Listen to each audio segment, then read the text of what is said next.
Do you wanna suck my sugar?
motherfucker. Son of a motherfucker.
Hey, look, that's me. Give me that leg muscles. Muscles. It didn't even hurt. Why do you lie? Why do you lie and pretend that it hurts when it really doesn't?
There's a Duke in my mouth. They called me Sir Duke Mouth. Duke 'em out loud.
Shut the fuck up.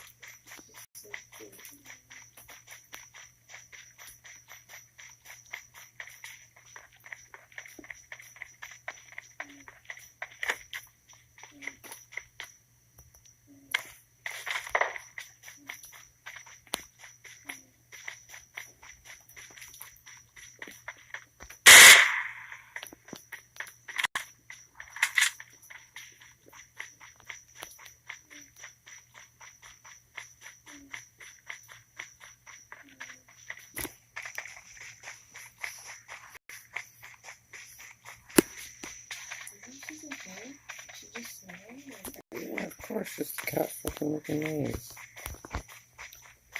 Fucking retard. Jesus Christ.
open the second bag? No, not that much of a fatty. Let me see. Down. Let me see. It's the second bag. The first bag. That's not the. Don't lie to me. That's the second bag. No, it's the first bag. You asked. Let me see. Nope. I don't believe it. Where's it at?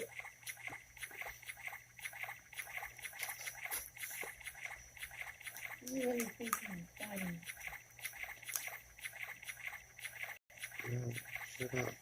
You want it to be like that, so shut up.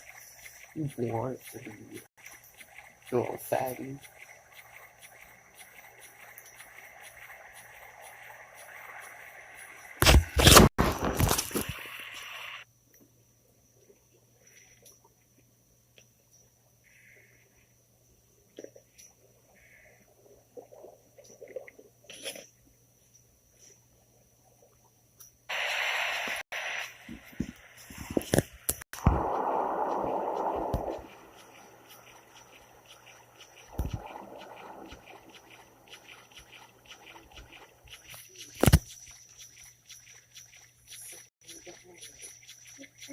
That's not the figure. Don't lie to me. That's the second bag.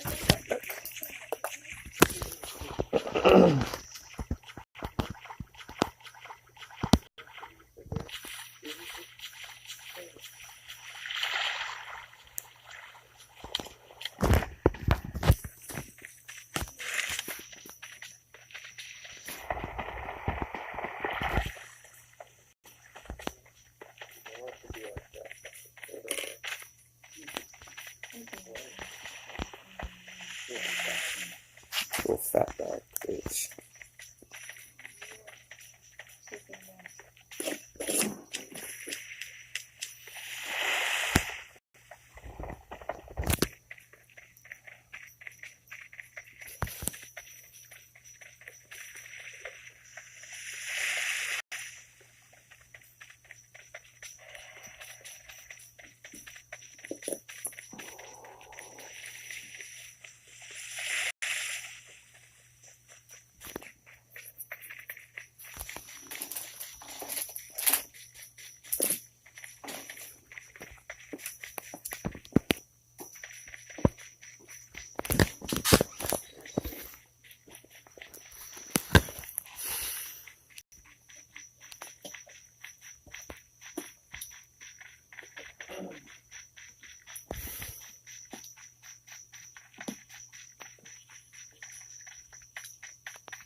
Hello, how are you doing?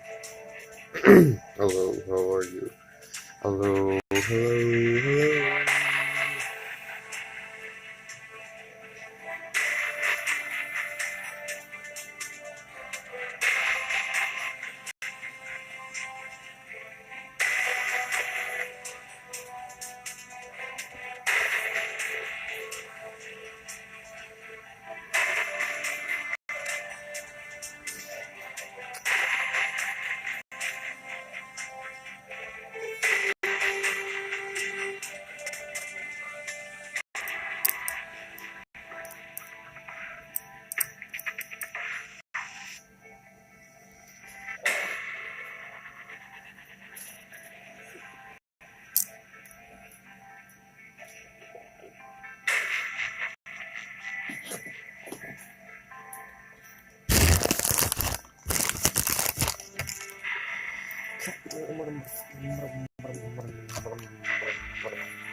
Shit in our asses like we super makers.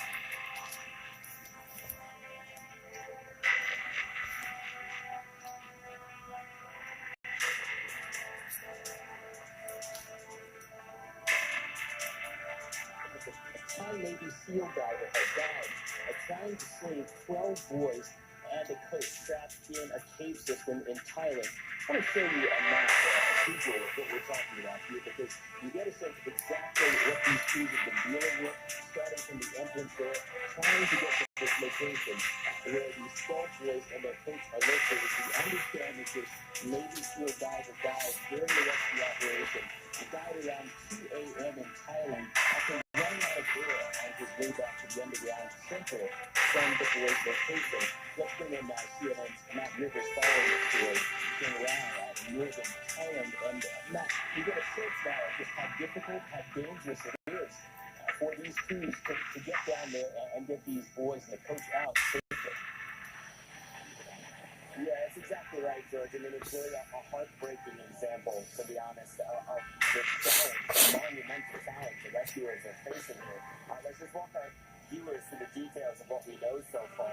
There was a press conference here with some top authorities who are running this operation where they confirmed this death. Now, it was a former Thai Navy SEAL, someone who used to be a diver in the Navy, plenty of experience, had since transitioned to civilian life, but there are plenty of people here just like him. It's not only active duty military here assisting here, it's also former Thai Navy diver, Thai Navy SEAL, and so he was a former Navy SEAL. Now, what he was doing was what many other divers are doing right now. What they're doing in anticipation of perhaps having to bring their children out at some point is what they're doing is putting oxygen tanks stationed along a rope that goes all the way from the entrance, all the way underwater, under the cabins, all the way to where the children are, just in case they have to do this. They're putting oxygen tanks along the way to make sure that no one runs out of there if they have to do that route. What this diver was doing is taking an oxygen bottle and securing it in one of those cabins.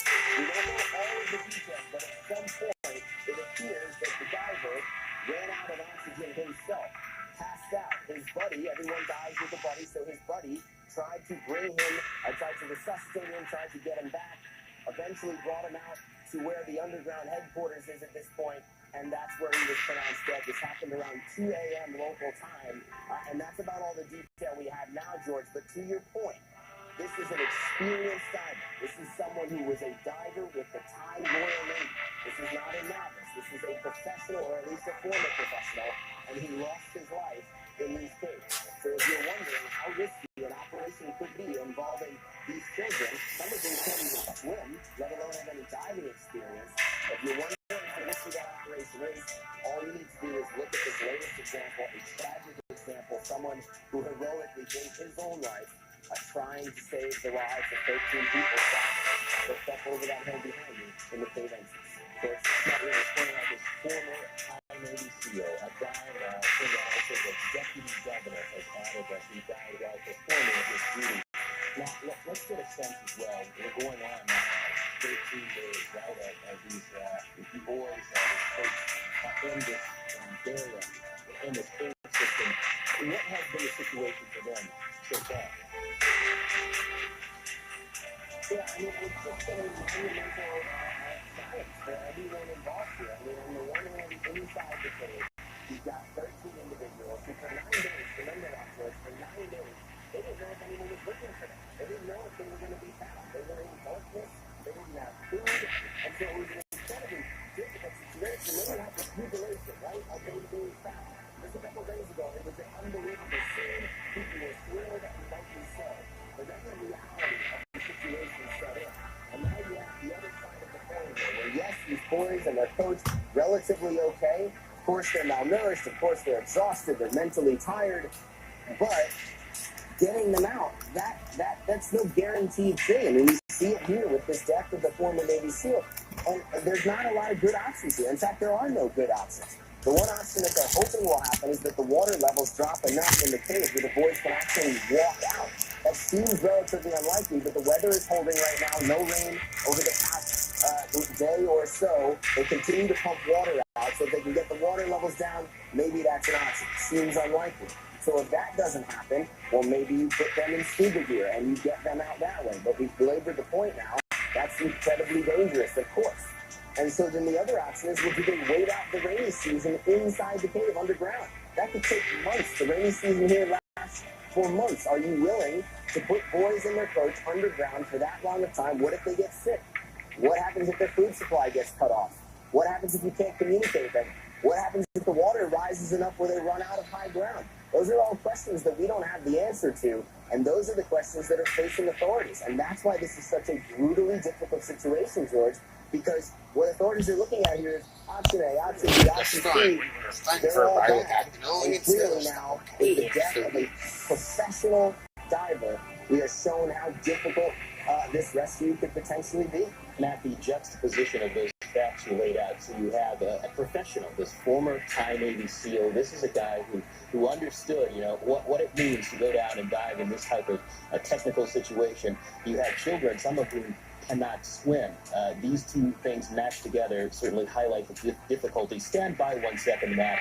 Let's recap for our viewers who may just be joining us. The breaking news here on CNN this hour. A former Thai Navy SEAL has died in duty, trying to save these 12 boys and their coach trapped in a cave system in Thailand. Again, we want to show you this graphic because it demonstrates and explains exactly what these crews are up against. You see the command center there, then passing on to this area where this football team, this young football team is located. We understand that this diver died during rescue operation, died around 2 a.m. in Thailand after running out of air on his way back to the underground center from the boys' location.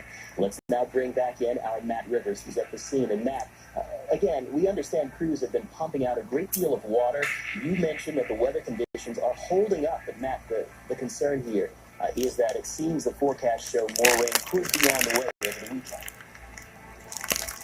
And that's exactly right, and that's why we're talking about a window of opportunity here that is drastically closing. We've heard from divers that have been inside the cave that the conditions are actually getting better, despite the death of this former Thai Navy diver. The conditions are actually getting better. The water is receding in some places. And so if you are going to try and get these boys and their coach out, there are a lot of experts who would say now would probably be the time to do so, because if you wait and the skies open up here, we saw how quickly this cave can fill up with water based on the fact that these boys and their coach are trapped in there in the first place. Water can rise extremely quickly.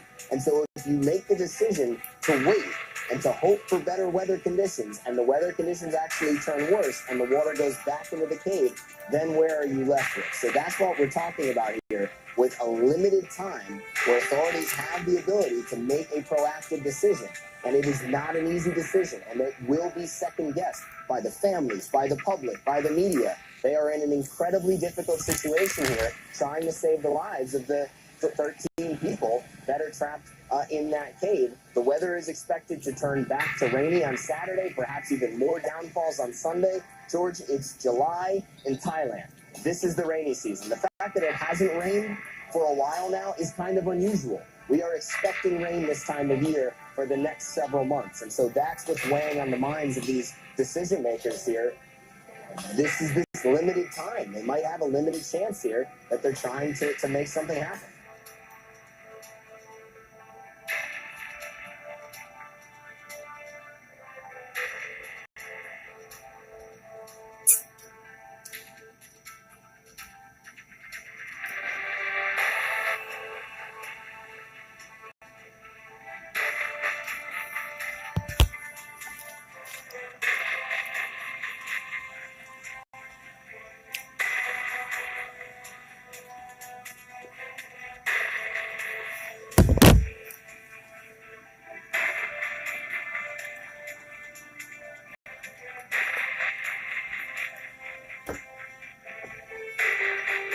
$130,000 allegedly. So yeah, this guy's going to run for president. Yeah, the left may have lost its way a little bit there. Now, there's some folks who are suggesting that I'm giving the left short shrift. That I'm not giving the left enough credit. That really, the left has new ideas. Right? It's not just that the left is about identity politics and reaction to Trump, although it seems that they're based. It's not just that the left is ensconced in this view of the United States as deeply nasty and bigoted, and that it's a coalition of the dispossessed, the racially and sexually dispossessed, who are going to come together to swamp the system and destroy the hierarchy.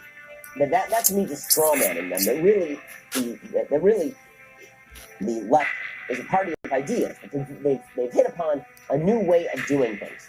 And as evidence of this, they have now presented this woman, Ocasio-Cortez, who's first Alexandria Ocasio-Cortez. I always forget her name because it's kind of long. Alexandria Ocasio-Cortez, this minor candidate who beat Joe Crowley in New York. This is sort of like if the Republicans had suggested that Dave Bratt, defeating Eric Cantor, Dave Bratt was now going to run for president of the United States. That's basically what the Democrats have done. They're so desperate for direction that they now say that Alexandria Ocasio-Cortez, a 28-year-old former bartender with an econ degree, because apparently an econ degree comes along with the belief that everything is free, that she represents the future of the party. Tom Perez is the head of the DNC. He says that she does. She indeed represents the future of their party. Daughters were both texting me about their excitement over Alexandria because she represents the future of our party. She ran a spirited campaign. Now, I've been saying this for a long time, is that she represents the future of the party, that Bernie Sanders represents the future of the party. And people have been telling me, apparently on the left, people are upset about this, because they say, well, I'm giving short shrift to Bernie Sanders' ideas. I'm not giving short shrift to Bernie Sanders' ideas. I'm giving no shrift to Bernie Sanders' ideas. They're stupid.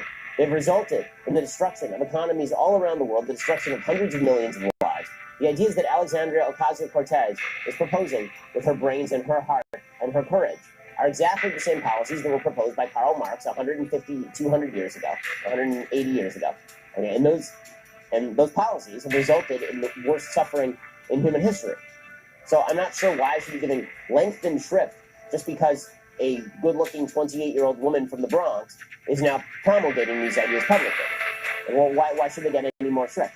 In a second, I want to go through some of those ideas that are supposedly going to be earth-shattering, these ideas that are going to cure how everyone thinks in the United States and going to make America a better place. Because I've been told that she is the future of the Democratic Party. I've been told that she is the future of America, indeed. People very excited about Alexandria Ocasio-Cortez, the same people who are excited about Bernie Sanders. I said before that the Democratic Party is split along three lines. There's the Hillary Clinton establishment folks, there are the people who are the intersectional politicians, and then there was the Bernie Sanders wing. The intersectional politicians and the Bernie Sanders wing have been in a bit of a battle, because the Bernie Sanders wing says socialism overcomes all, and the intersectional politics wing says socialism doesn't overcome racism. But it seems like the socialistic wing is winning. And I'm going to talk about some of their brilliant ideas in just a second, because there's an article that directly addresses this. First, there's an article in a place that I'd never heard of, The American Interest, which I guess is a left-wing news magazine, I guess, online. It's an article by a guy named Ben Judah, and it says, "The Right's Straw Left." And here's what it says. One of the most exhausting tropes in American conservatism is that the left has no ideas. I've lost count of the amount of times I've been informed that all they have to offer is identity politics. It is all the more exhausting because it is simply not true. Rather than look, conservative think-fluencers have built themselves as straw leftists, an irate, dogmatic, anti-Semitic campus activist with a gender-fluid agenda railing against the patriarchy and campaigning against white privilege. But the right straw left has become something of a comfort blanket, easy to beat up in op-eds and own in stand-up politics act. Okay, so, first of all, that is how it is on campus. This irate, dogmatic, anti-Semitic campus activist with a gender-fluid agenda. That's basically what's happening on campus. And it is still a strong wing of the Democratic Party. But I think that Ben Judah is right to point out that there is the socialist wing of the Democratic Party that has taken prominence when it comes to electoral politics. Here's what he says. The shock win of 28-year-old socialist Alexandria Ocasio-Cortez should be a wake-up call, because whilst the right is feeling smart watching the Ben Shapiro show, the left, the real left that is, not the confused Democratic establishment, has been living through the most dramatic policy renaissance in decades. Hint, it has nothing to do with bathrooms. Not only is a populist policy platform coming together, but the left has increasingly found the persuasive policy wonks and the campaigners like the Democratic Socialists of America to exert real influence among the ranks of the Democrats. I love this. It's a dramatic policy renaissance. Where are they getting their ideas? From FDR. Legitimately, like, this is their policy renaissance. The policy renaissance is they're going to go back to FDR's policies during the Great Depression, which lengthened the Great Depression by somewhere around 8 years, according to economists at UCLA. This is the policy renaissance they're talking about. We're going to reinstate policies and expand policies that have bankrupted half of Western Europe. So here are some of these ideas. Whoever ends up running, says Ben Judah, a federal jobs guarantee is the big idea already set to dominate the Democratic primary in 2020. This simple idea would see the government guarantee a job to 13.1 million Americans who are currently unemployed or underemployed. The go-to report on the topic from the Center on Budget Policy Priorities suggests a guaranteed wage which would go with each one of these jobs to the tune of $32,500. Okay, well, let's talk a little bit about this. So, after reading Ben Shooter's stunning piece on the brilliant ideas that I am ignoring, I actually went and I read the entire Center on Budget and Policy Priorities piece on why we need a federal job guarantee. The piece is by Mark Paul, William Garrity Jr., and Derek Hamilton. And here is what the piece says. The piece says that we need full employment brought to you by the permanent establishment of the National Investment Employment Corps. The NIEC will provide universal job coverage for all adult Americans. The permanent establishment of the NIEC would eliminate involuntary unemployment. The elimination of poverty wages through the pay structure of the NIEC. First of all, what jobs would they be doing? They'd be doing all infrastructure jobs. So, does this sound like a new idea to you? Infrastructure jobs paid for by the government? It seems to me that every single politician ever has proposed this, including Donald Trump. Every one of them. Bernie Sanders proposed it. Barack Obama proposed it. This is what the stimulus package was supposed to do. It was a giant fail. FDR did this as well. Virtually every president talks about the need for infrastructure. Let's just hire 1 million people and go build some roads. It turns out that they're temporary jobs, and unless you have a plan to keep those people permanently on the government payroll, those people are going to end up doing make-work projects. It's going to be a tax suck from people who work to people who are doing jobs that are more useless. It is mudslinging jobs. It is digging a hole and pulling that hole back in. That's what all these jobs end up being, or at least a lot of them. Okay, so here's what the report continues. It would eliminate poverty wages through the pay structure of the NIEC. The federal job guarantee would provide a job at a minimum annual wage of $24,600 for full-time workers. Poverty line for a family of 4, and a minimum hourly wage of $11.83. That this is the case. So yesterday, a guy named Joseph Crowley was ousted.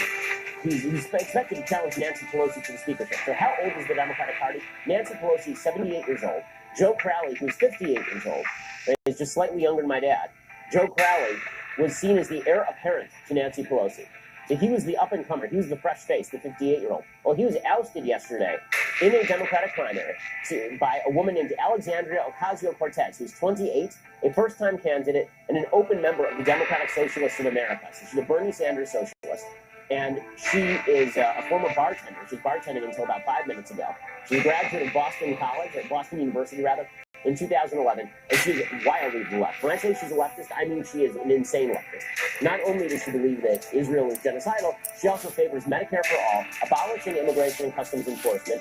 She suggests that there should be a job for everyone provided by the government. She believes that there should be a minimum wage of $15. She says, quote, when it comes to power, we can't just be tempted by power and money alone. What we need to do is be bold enough and courageous enough to choose leadership, to take no corporate money, and advances healthcare, education, and housing for all. So this is another one of her programs, is housing for all. So she's a full-scale redistributive socialist.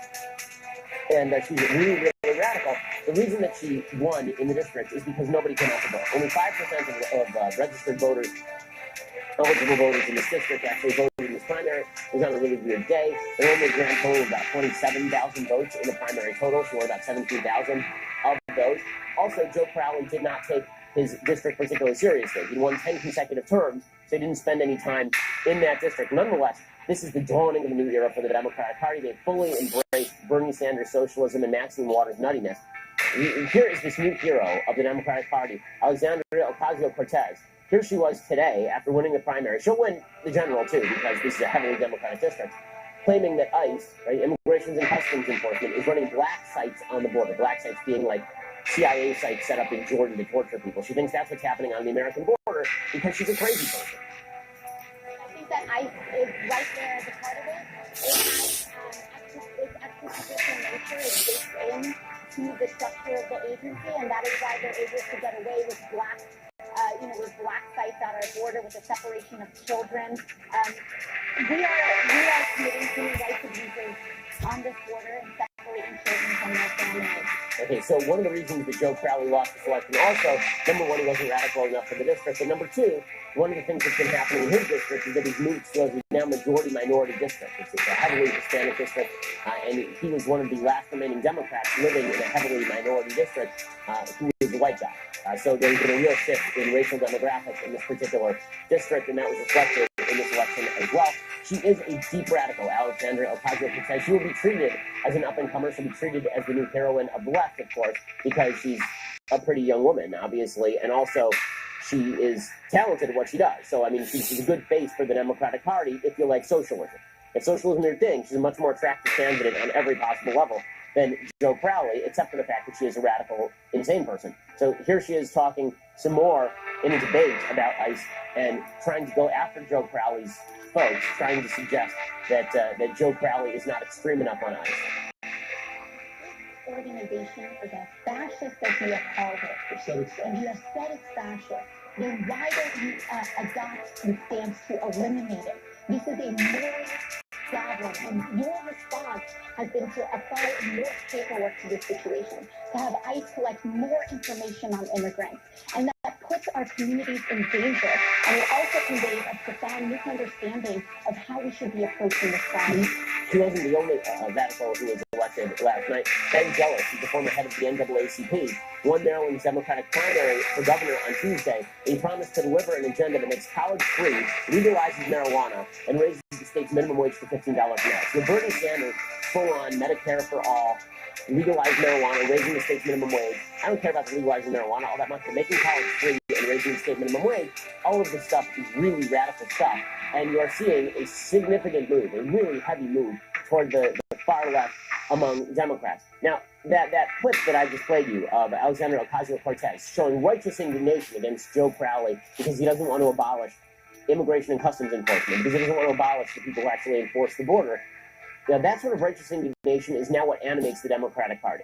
It makes the Democratic Party feel special. It makes them feel as though they are authentic. This is one of the big problems in American politics generally right now, and this is true right and left, is that people are mistaking decency for insincerity. That if you are a decent person and you don't want to go after people hammer and tong, and you are not demonstrating sufficient passion, that means that you are not authentic. Really authentic people are people who can't keep their emotions in check. If you're truly authentic, you're the kind of person who pounds the table, right? You're the kind of person who looks across at your opponent and yells at them. That's true authenticity. And that's how we know that you're a decent, authentic person and you're not just a political phony, because the more you yell and the more you scream and the more emotional you are, the more we believe that you're an authentic human being. Well, I think that is as stupid a policy as you can have when it comes to voting for candidates. Unfortunately, it's being adopted on both sides of the aisle, but Democrats have fully embraced this stuff, and they're moving radically to the left politically as well. President Trump said yesterday the Democrats have become the party of Maxine Waters and Nancy Pelosi. There's no question. Nancy Pelosi is now the moderate in the Democratic Party. Nancy Pelosi is now representing the moderate wing of the Democratic Party because the up-and-comers are all Bernie Sanders.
Welcome to the new governor of Minnesota, Jesse the Body Ventura. Thank you. Let me first start off by saying that I don't want to be referred to as the body anymore. Do it again and I'll kill you. Okay. I now want to be known simply as governor. I don't want anybody alluding to the fact that I'm an ex-wrestler. I'm a servant of the people, and I promise to represent this great state with class and dignity. All right, that being said, I'd like to introduce my new lieutenant governor, the WCW US Heavyweight Champ, Bret the Hitman Hart.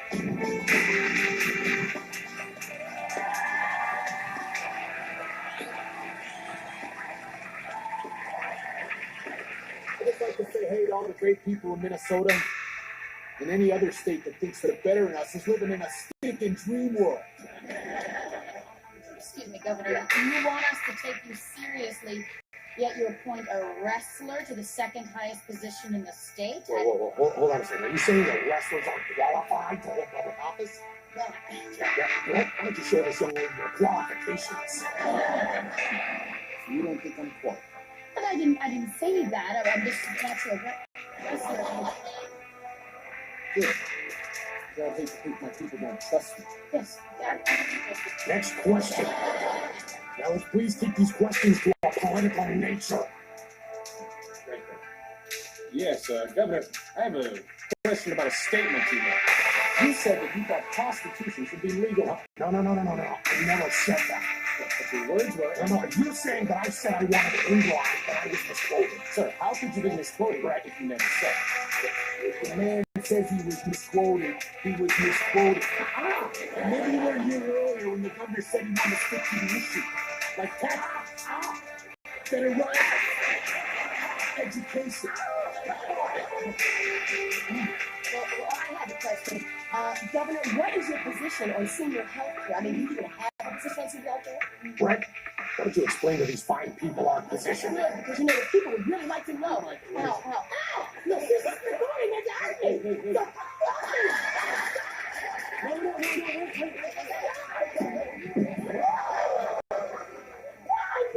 What's wrong? Go ahead, finish your line. Let me just say, finish your line. Can we cut this, please? What are you doing? Just keep it easy. Well, let's start again. I'm sorry, David. Can you start again? Hang on a second. We'll just start. What are you doing? I'm sorry. Well, I'm sorry too. You all right? What?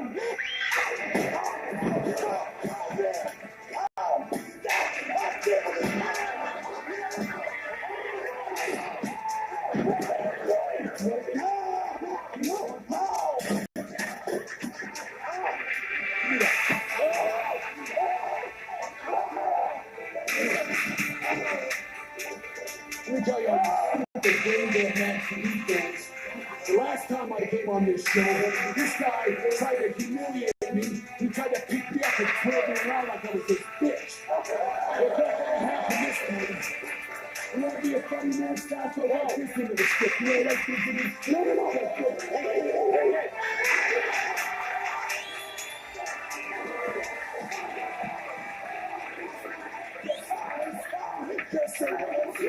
Yes, sir, it will be.